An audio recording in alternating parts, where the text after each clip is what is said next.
ഏറ്റവും ആദരണീയനായിട്ടുള്ള മോൺഫോർട്ട് സ്കൂളിൻ്റെ പ്രിയപ്പെട്ട അച്ഛൻ, അതേപോലെ തന്നെ പ്രിയങ്കരനായിട്ടുള്ള ടോംസ്, മറ്റേ പ്രിയപ്പെട്ട അധ്യാപക സുഹൃത്തുക്കൾ, ഏറെ പ്രിയങ്കരായിട്ടുള്ള കുഞ്ഞുങ്ങൾ, പ്രിയപ്പെട്ട രക്ഷിതാക്കളെ, ഞാനിങ്ങനെ വണ്ടറടിച്ച് നിൽക്കുക. ഇത്ര മനോഹരമായിട്ടുള്ള ഈ കുഞ്ഞുങ്ങളുടെ പെർഫോമൻസ് കണ്ട് അത് ആസ്വദിച്ചിരിക്കുന്നതിനിടയിൽ നമ്മൾ എന്ത് പ്രസംഗം പറയാനാ? എന്നാലും വളരെ സന്തോഷം. കാരണം ഒരു തിരിച്ചറിവാണ് ഒരല്പസമയം ഇവിടെ ഇരുന്നപ്പോൾ എനിക്ക് കിട്ടിയത്. നമ്മുടെ കുഞ്ഞുങ്ങളൊക്കെ എത്ര മാറിയിട്ടുണ്ടെന്ന് ഓർത്ത് നോക്കിയേ. ഞാനൊക്കെ സ്കൂളിൽ പഠിക്കുന്ന കാലത്ത് എനിക്ക് തോന്നുന്നു അംഗൻവാടി ഇല്ലെന്ന നിലത്തെഴുത്താണ്, കളരിയാണ്. കളരിയിൽ നിന്ന് ചിന്തമൊക്കെ വരച്ചിട്ട് വളരെ അപൂർവമായിട്ടുള്ള കുട്ടികളാണ് ചിന്തം വരെയൊക്കെ കഴിഞ്ഞ് സ്കൂൾ 1ാം ക്ലാസ്സിലേക്കൊക്കെ പ്രവേശിക്കാറുള്ളൂ. പക്ഷെ ഇപ്പം ഇവിടെ നമ്മുടെ മോൺഫോർട്ടിലെ കുഞ്ഞുങ്ങളെല്ലാവരും ഒന്നിനൊന്ന് മെച്ചം, എല്ലാവരുടെയും പെർഫോമൻസ് മെച്ചപ്പെട്ടതായിരുന്നു. ഒരു തരത്തിലല്ലെങ്കിലും മറ്റൊരു തരത്തിൽ അവർക്ക് ഒരു കൺഫ്യൂഷനും ഇല്ല. എൻ്റെ കയ്യിൽ ഈ മൈക്ക് കിട്ടിയപ്പോൾ ഞാനൊരു നിമിഷം ശങ്കിച്ചു, എന്താണ് പറയേണ്ടത്, ഇവിടെ വന്നിട്ട് എന്ത് സംബോധന ചെയ്യും, അല്ലെങ്കിൽ എങ്ങനെ പറയണമെന്ന്. പക്ഷേ എനിക്ക് തോന്നുന്നു ഇവിടെ കയറിയവരാരും ഒരു വാക്ക് പോലും മറന്നു പോയിട്ടില്ല. ഗാന്ധിജിയെക്കുറിച്ച് അവർ അവതരിപ്പിച്ചപ്പോൾ എനിക്കുണ്ടായ ഒരു ഫീലിംഗ്, എനിക്ക് തോന്നുന്നു ഞാൻ 10ാം ക്ലാസ്സിലെ ഇംഗ്ലീഷ് ഉപപാഠ പുസ്തകത്തിലാണ് ഗാന്ധിജിയെക്കുറിച്ച് പഠിച്ചത്. അന്ന് പഠിച്ച അതേ വാചകങ്ങളാണ് ഇന്നിവിടുത്തെ കിൻഡർ ഗാർഡനിലെ കുട്ടികൾ അവതരിപ്പിച്ചത്. അപ്പം ഞാൻ പറഞ്ഞു വന്നത്, നമ്മുടെ സമൂഹം അത്രമാത്രം മാറ്റം ഉൾക്കൊണ്ടിട്ടുണ്ട്, അത്രയും മാറ്റത്തിലൂടെയാണ് പോയിക്കൊണ്ടിരിക്കുന്നത്. ഈ ഒരു കാലഘട്ടത്തിൽ ഇത്രയൊക്കെ മാറ്റം ഉണ്ടെന്ന് നമ്മൾ പറയുമ്പോഴും നമ്മുടെ സമൂഹം സുരക്ഷിതമായിട്ടല്ല പോകുന്നത്. ലഹരി, മറ്റ് പ്രശ്നങ്ങളുടെ എല്ലാം പിടുത്തത്തിലേക്ക് നമ്മുടെ കുഞ്ഞുങ്ങൾ പോകുന്നു.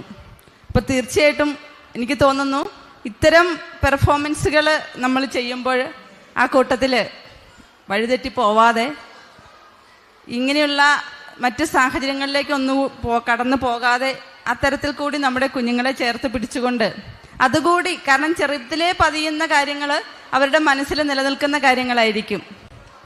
ചൊട്ടയിലെ ശീലം ചുടലവരെ എന്നാണ് നമ്മൾ കേൾക്കുന്നത്.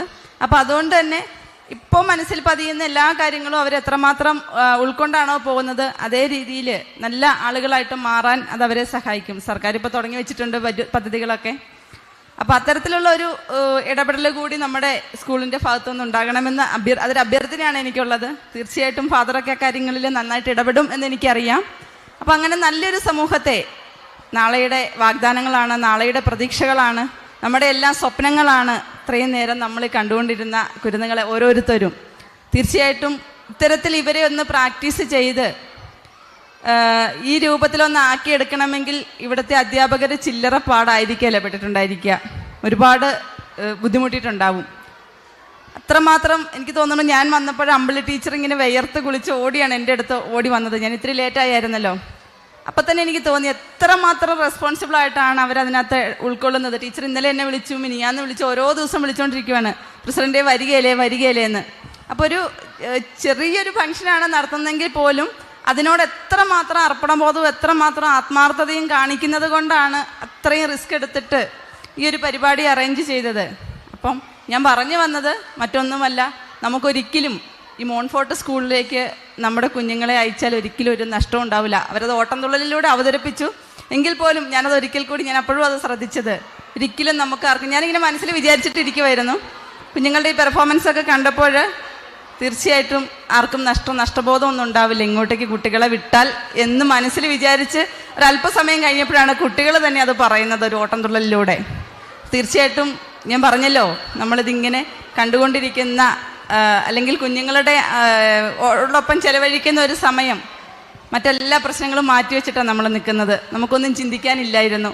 എനിക്ക് തോന്നുന്നു കുറച്ച് സമയത്തേക്കെങ്കിലും ഈ തിരക്ക് പിടിച്ച ജീവിതത്തിൽ നിന്ന് മാറി ഒന്ന് ലൂസായി ഒന്ന് അഴിഞ്ഞ് നമ്മൾ മറ്റെല്ലാം മറന്നാണ് ഇവിടെ ഇരുന്നത്. ഞാനും അങ്ങനെ തന്നെയാണ്. കാരണം ഇപ്പോൾ പഞ്ചായത്തിനെ സംബന്ധിച്ച് നമുക്ക് എല്ലാവർക്കും അറിയാവുന്ന കാര്യമാണ്, മാർച്ച് മാസമാണ്, മാർച്ചിൻ്റെ എൻഡിലേക്ക് നിൽക്കുവാണ്. ഒരുപാട് ഉത്തരവാദിത്തങ്ങളുണ്ട്. ഏറ്റെടുത്തിട്ടുള്ള പദ്ധതികളെല്ലാം ഇന്നും നാളെയുമായിട്ട് പൂർത്തീകരിച്ചില്ലെങ്കിൽ കിട്ടിയ പൈസയെല്ലാം പോകും, നഷ്ടമായി പോകും. അപ്പോൾ അത് സമയബന്ധിതമായിട്ട് തീർക്കണം. മാലിന്യമായിട്ട് ബന്ധപ്പെട്ട് നമ്മളിപ്പോൾ ഏറ്റവും അധികം ഫേസ് ചെയ്തുകൊണ്ടിരിക്കുന്ന പ്രശ്നമാണ് മാലിന്യം എന്ന് പറയുന്നത്. അപ്പോൾ സർക്കാർ ഒരു വലിയ ദൗത്യമാണ് ഏറ്റെടുത്തിട്ടുള്ളത്. മാർച്ച് 30 അന്താരാഷ്ട്ര സീറോ വേസ്റ്റ് ദിനമാണ്. അന്ന് നമ്മുടെ സംസ്ഥാനത്തെ സീറോ വേസ്റ്റ് സംസ്ഥാനമാക്കി മാറ്റുന്നതിനുള്ള ഊർജിതമായിട്ടുള്ള പ്രവർത്തനങ്ങളിൽ ഇന്നിപ്പോൾ ഇവിടെ നമ്മുടെ ചിന്നക്കനാല് പഞ്ചായത്തിൽ അത് ബഹുമാനപ്പെട്ട കളക്ടറാണ് ഉദ്ഘാടനം ചെയ്യുന്നത്, പ്രഖ്യാപനം നടത്തുന്നത്. രാജകുമാരി പഞ്ചായത്തിലെ 30 നമ്മൾ ക്ലീൻ രാജകുമാരിയായിട്ട് മാറുന്നത്. അപ്പോൾ അതിൻ്റെ തിരക്ക് പിടിച്ച പ്രവർത്തനങ്ങളിലൂടെ എല്ലാം നടക്കുന്ന സമയത്തും ഇവിടെ വന്നപ്പോൾ ഞാൻ മറ്റൊന്നും ചിന്തിച്ചില്ല. ഇത് കണ്ട് ഇരുന്ന് പോയി, സമയം പോയതുപോലും അറിഞ്ഞില്ല. മറ്റൊന്നിനെക്കുറിച്ചും ചിന്തിക്കാതെ വളരെ റിലാക്സ് ആയിട്ട് എനിക്കിവിടെ ഇരിക്കാനായിട്ട് കഴിഞ്ഞു. അപ്പോൾ ഒരിക്കലും ഞാൻ പറഞ്ഞല്ലോ, ഇതേ രീതിയിൽ ഇപ്പോഴെങ്ങനെയാണോ ഈ കുഞ്ഞുങ്ങൾ ഇവിടെ പെർഫോം ചെയ്തത്, മറ്റ് പേടിയോ ശങ്കയോ ഒന്നുമില്ലാതെയാണ് അവർ പെർഫോം ചെയ്തതെങ്കിൽ അവരുടെ ജീവിതത്തിലുടനീളം ഏറ്റവും അടിസ്ഥാനപരമായി കിട്ടിയിട്ടുള്ള ആ ആശയം അല്ലെങ്കിൽ ആ ഒരു ധൈര്യം ഒക്കെ ഉൾക്കൊണ്ടുകൊണ്ട് നമ്മുടെ കുഞ്ഞുങ്ങൾക്ക് മുമ്പോട്ട് പോവാൻ, ഭാവിയുടെ നല്ല നാളെയുടെ സൂക്ഷിപ്പുകാരായിട്ട് മാറാൻ, ഇന്ന് കണ്ട അതേ നിഷ്കളങ്കതയോടുകൂടി അവരുടെ ജീവിതത്തിലും അവർക്ക് മാറാൻ കഴിയട്ടെ എന്ന് മാത്രം ആശംസിച്ചുകൊണ്ട് ഒരു കാര്യം കൂടി പറഞ്ഞുകൊണ്ട്, എന്നെ ചീഫ് ഗസ്റ്റൊക്കെ ആയിട്ട് ഫാദർ ഇങ്ങനെ പറഞ്ഞു. പക്ഷെ ഞാൻ ഒരിക്കലും ചീഫ് ഗസ്റ്റായിട്ടല്ല ഇവിടെ നിൽക്കുന്നത്, നിങ്ങളിൽ ഒരാളായിട്ട്, നമ്മളിൽ ഒരാളായിട്ടാണ്. കാരണം നമ്മുടെ പഞ്ചായത്തിലെ കുഞ്ഞുങ്ങൾ. അപ്പോൾ ഒരിക്കലും ഞാനിവിടെ ഒരു ചീഫ് ഗസ്റ്റ് എന്നുള്ള ഒരു ഇതിലല്ല വന്നത്. 2 വർഷമായി എന്നെ കാത്തിരിക്കുന്നു എന്നൊക്കെ ഫാദർ പറഞ്ഞു. സോറി, കാരണം എനിക്ക് എപ്പോൾ വേണേലും കടന്നു വരാവുന്ന സ്ഥലമാണ് മോൺഫോർട്ട്. ഇതിനു മുമ്പൊരു പ്രോഗ്രാമിന് എന്നെ വിളിച്ചപ്പോൾ ചില വ്യക്തിപരമായ അത്യാവശ്യങ്ങൾ, മോളുടെ ഒരു സ്കൂളിലെ അഡ്മിഷൻ്റെ പ്രശ്നമൊക്കെ ആയിട്ട് എനിക്ക് പോകേണ്ടി വന്നത് കൊണ്ടാണ് അന്ന് ഞാൻ വരാതിരുന്നത്. അതിനുശേഷം ഞാൻ ചിന്തിച്ചത് എപ്പോൾ വേണേലും ഓടി വരാമല്ലോ, നമ്മുടെ സ്കൂളല്ലേ എന്നാണ്. പിന്നെ ഈ പറഞ്ഞതുപോലെ തിരക്കുകളിൽ പെട്ട് നമ്മളങ്ങ് പോകുമ്പോൾ മാറ്റിവെച്ചു എന്നതേ ഉള്ളൂ. അപ്പം അത്തരത്തിൽ ഒരിക്കൽ കൂടി നിങ്ങളോടൊപ്പം ഞാനും ഉണ്ടാവും, എല്ലാവിധ സപ്പോർട്ടും. ഒറ്റ കാര്യത്തിലേ ഞങ്ങൾക്ക് ബുദ്ധിമുട്ടുള്ളൂ. അറിയാലോ, സർക്കാരിൻ്റെ ഫണ്ടുകൾ കൊടുക്കണമെങ്കിൽ നമുക്ക് ഒന്നുകിൽ സർക്കാർ എയ്ഡഡ് സ്കൂളുകളായിരിക്കണം, അല്ലെങ്കിൽ സർക്കാർ സ്കൂളുകളായിരിക്കണം. അപ്പോൾ അതുകൊണ്ട് മറ്റ് സാമ്പത്തികമായിട്ടുള്ള ഒരു സഹായങ്ങളൊന്നും നമുക്ക് ചെയ്യാൻ നിർവാഹം ഇല്ല എങ്കിൽ പോലും മനസ്സുകൊണ്ടും മറ്റ് എല്ലാ കാര്യങ്ങൾ കൊണ്ടും ഇവിടുത്തെ പ്രവർത്തനങ്ങളിൽ, ഇവിടുത്തെ എല്ലാ കാര്യങ്ങളിലും ഞങ്ങളുടെ എല്ലാവിധ സപ്പോർട്ടും ഉണ്ടാകുമെന്ന് കൂടി പറഞ്ഞുകൊണ്ട് ഒരിക്കൽ കൂടി എല്ലാവിധ ആശംസകളും അറിയിച്ചുകൊണ്ട് തുടർന്നും നല്ല രീതിയിൽ മുമ്പോട്ട് പോവാൻ, നല്ലൊരു സ്കൂളായിട്ട് മാറാനായിട്ട്, നല്ല സ്കൂളാണ് തീർച്ചയായിട്ടും, ആ ഖ്യാതി നിലനിർത്തിക്കൊണ്ടു പോകാനായിട്ട് നമ്മുടെ മോൺഫോർട്ടിന് കഴിയട്ടെ എന്ന് മാത്രം ആശംസിച്ചുകൊണ്ട് നിർത്തട്ടെ. നന്ദി.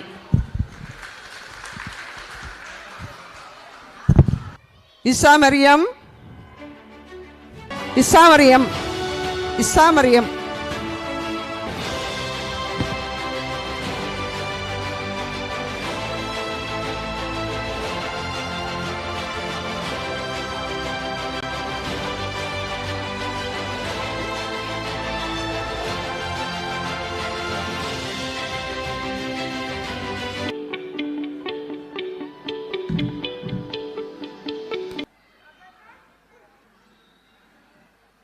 On this particular day, I remember the teachers, particularly Mrs. Ambuli, Mrs. Mary Rajan, Mrs. Reena, Mrs. Tulasi, and Sister Rosalind. These are the staff who work tirelessly with your children. Dear parents, you agree with me. Taking care of one child or two child, bit okay. But taking care of one class full of children, it is not that easy. But these teachers, they made it and they taught all the lessons. And today, your children, they made you very happy. And you felt by looking at your children performing here, you felt very happy. It's because of these teachers. Why don't you give them a big round of applause? So thank you, dear teachers, for your dedicated service, particularly in kindergarten. So keep up your good work in the days to come.